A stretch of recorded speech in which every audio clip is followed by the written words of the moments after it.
यांना घडवणाऱ्या राजमाता राष्ट्रमाता माझी जाऊ आऊसाहेब, स्त्री शिक्षणाचे प्रणेते महात्मा ज्योतिराव फुले, आरक्षणाचे जनक राजश्री शाहू महाराज, भारतीय राज्यघटनेचे शिल्पकार भारतरत्न विश्वरत्न डॉक्टर बाबासाहेब आंबेडकर, दीड दिवस शाहीजाम साहित्याचा सह्याद्री उभे करणारे साहित्यरत्न अण्णा भाऊ साठे, माता रमाई, माता भीमाई, माता सावित्रीमाय या सर्व महामातांना आणि महापुरुषांच्या विचारांना मी विनम्र अभिवादन करून मी चिरंजीव कार्तिक शांतीलाल डोके विचाराचा जागर करण्यासाठी विचारपीठावरती उभा आहे। तसेच शेतात राबणाऱ्या माझे शेतकरी माय बापांना आणि डोळ्यात तेल घालून छातीचा कोट करत सीमेवरती खडा पहारा देणाऱ्या वीर जवानांना माझी मानून द्या। हे आदर्श का उभे करायचे आहे? आमच्या नव्या पुढे कारण यांच्यातून एखादा भगतसिंग हवा, यांच्यातून एखादा राजगुरू, एखादा बाबू धेनू हवाय, ही सगळ्यात मोठी अपेक्षा आहे। भगतसिंगांचे वडील मागे लागले, लग्नाच्या वयाचं झालाय। भगतसिंग म्हणले माझं लग्न माझ्या देशाशी केव्हाच लागलंय, माझे कसलं लग्न, ज्याचा देश स्वातंत्र्यात आहे त्याला लग्न करायला सांगता तरी कसं तुम्ही? माझ्या देशाच्या पायातली बेडी आधी मला मोकळी करू द्या, मग माझ्या हातात बेडी घाला। काय विचार आहे सुदैवाचे?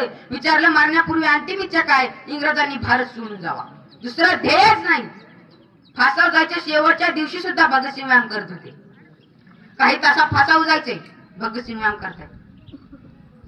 जेलरने छत्रपणे विचारलं आता या व्यायामाचा काय फायदा?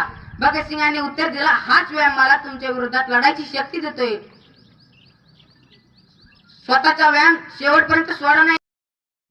गल्लीत आला, इंग्रजांना हुलका दिली, बॅटरीचा झोप अंगावर पडत होता, शिट्टीचा आवाज कानावर येत होता। एका क्षणाचाही विचार न करता स्वतःच्या घराच्या भिंतीवर चढला, बॅटरीचा झोप अंगावर पडला, शिट्टीचा आवाज आला। एका क्षणाचाही विचार न करता स्वतःच्या घरात भिंतीवरनं आत उडी घेतली, आत उडी पडली, पण जिथं उडी घेतली जिथं पायाला काहीतरी मास बिलबिलीत लागत होतं, जिथं बघायला वेळ नव्हता, काळकुट्ट अंधार होता, बॅटरीचा झोप अंगावर पडत होता, शिट्टीचा आवाज कानावर येत होता। थोड्या वेळानंतर शांततेची जाणीव झाली, बाहेर आला, पण डोक्यात एकच विचार मागवाची, जिथं उडी घेतली तिथं पायाला काहीतरी मास बिलबिलीत लागलं, बघायला वेळ नव्हता।